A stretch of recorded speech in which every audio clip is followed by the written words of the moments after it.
Bonjour à tous et bienvenue sur un crew sur notre chaîne. Aujourd'hui, nous allons remonter le temps jusqu'à l'un des moments les plus incroyables et les plus humains de l'histoire moderne, la trêve de Noël de 1914. Imaginez un peu, nous sommes en pleine Première Guerre mondiale. Des millions de soldats sont engagés dans un conflit d'une violence inouïe. Les tranchées, creusées à travers la France et la Belgique, sont devenues le symbole de cette guerre d'usure, de cette machine à broyer les hommes. Depuis des mois, les soldats britanniques, français et belges d'un côté et les soldats allemands de l'autre se font face dans des conditions effroyables.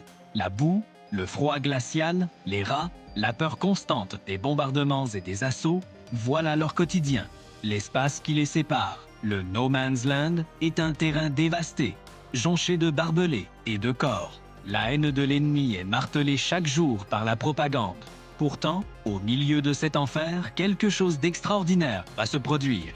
Alors que Noël approche, une atmosphère étrange s'installe sur le front. Dans certains secteurs, les combats diminuent d'intensité. Des signes de lassitude, une humanité partagée, commencent à émerger malgré les ordres stricts. Le soir du 24 décembre, le long du front occidental, des soldats allemands commencent à décorer leurs tranchées. Ils installent des sapins de Noël, offerts par leur pays, et allument des bougies. Leurs chants de Noël, comme Stille Nacht, Douce Nuit, s'élèvent dans le silence glacial de la nuit. De l'autre côté, dans les tranchées alliées, les soldats écoutent, stupéfaits. D'abord méfiants, ils répondent par leur propre chant de Noël. Un dialogue musical s'engage alors à travers le No Man's Land. Puis, des voix se font entendre. Des vœux de joyeux Noël sont échangés en allemand et en anglais, en français. Des panneaux sont brandis. Vous ne tirez pas, nous ne tirons pas. La curiosité et un désir profond de paix l'emportent sur la peur. Le matin de Noël, le miracle se produit. Des soldats allemands sortent de leurs tranchées, sans armes, les mains en l'air. Les soldats britanniques et français, après un moment d'hésitation, font de même. Ils se rencontrent au milieu du No Man's Land. Ils se serrent la main, échangent des cadeaux improvisés, du tabac, de l'alcool, des boutons d'uniforme, des rations alimentaires. Ils se montrent des photos de leur famille, parlent de leur vie d'avant-guerre. Ces hommes, qui quelques heures plus tôt essayaient de s'entretuer, découvrent qu'ils ne sont pas si différents. L'un des moments les plus emblématiques de cette trêve est sans doute le match de football improvisé. Des témoignages de soldats britanniques et allemands rapportent des parties jouées avec des boîtes de conserve en guise de ballons ou de vrais ballons sortis de nulle part. Imaginez la scène. Au milieu d'un champ de bataille, des ennemis jurés partageant un moment de sport et de camaraderie. C'est un symbole puissant de la folie de la guerre et de l'humanité qui persiste même dans les pires circonstances. Cette trêve n'était pas seulement un moment pour fraterniser, elle a aussi permis de remplir un devoir sacré, enterrer les morts. Depuis des semaines, les corps de leurs camarades gisaient dans le No Man's Land, impossibles à récupérer à cause des tirs constants. Ensemble, Allemands, Britanniques et Français ont recueilli leurs morts, organisé des cérémonies funèbres communes, prié côte à côte pour leurs camarades tombés au combat. C'était un acte de respect et de dignité partagée qui transcendait les nationalités. Cependant, il est important de noter que cette trêve n'a pas été universelle. Dans de nombreux secteurs du front, les combats ont continué avec la même férocité. Certains officiers ont refusé catégoriquement toute forme de fraternisation, menaçant leurs hommes de la cour martiale. La trêve a été principalement le fait des soldats de base, une initiative spontanée venue du cœur des tranchées, souvent contre la volonté de l'état-major. Les généraux, des deux côtés, étaient horrifiés.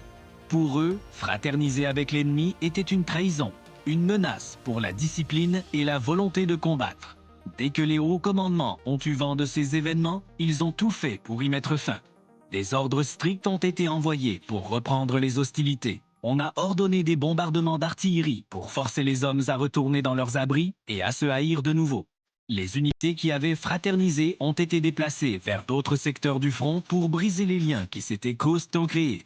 La guerre devait reprendre son cours et la machine de propagande a été relancée pour rediaboliser l'ennemi.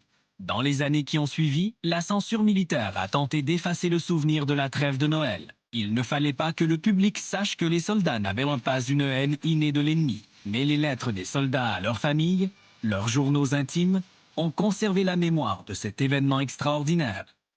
Ce n'est que bien des années plus tard que l'histoire de la trêve de Noël a été pleinement reconnue et célébrée.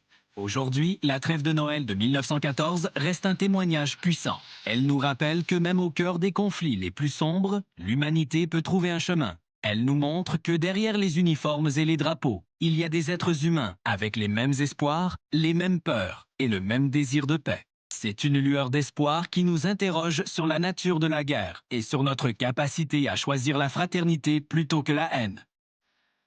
Cet événement n'a malheureusement pas mis fin à la guerre. Le conflit a duré encore 4 longues années et a fait des millions de morts supplémentaires.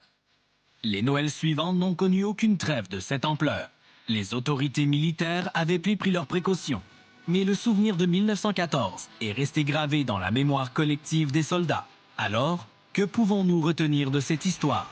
Peut-être que la paix n'est pas seulement l'affaire des diplomates et des politiciens, mais qu'elle peut aussi naître de gestes simples entre les peuples. La trêve de Noël est un rappel poignant que l'ennemi est souvent un homme qui nous ressemble et que la guerre est une tragédie qui nous sépare artificiellement. C'est une leçon d'humanité qui résonne encore très forte aujourd'hui dans un monde qui a toujours besoin de paix et de compréhension. Merci d'avoir regardé cette vidéo. J'espère que cette histoire incroyable vous a touché autant qu'elle me touche. Si vous avez aimé, n'hésitez pas à laisser un pouce bleu, à partager la vidéo et à vous abonner à la chaîne pour ne pas manquer nos prochains voyages dans l'histoire. Dites-nous en commentaire ce que vous inspire cet événement. À très bientôt pour une nouvelle histoire.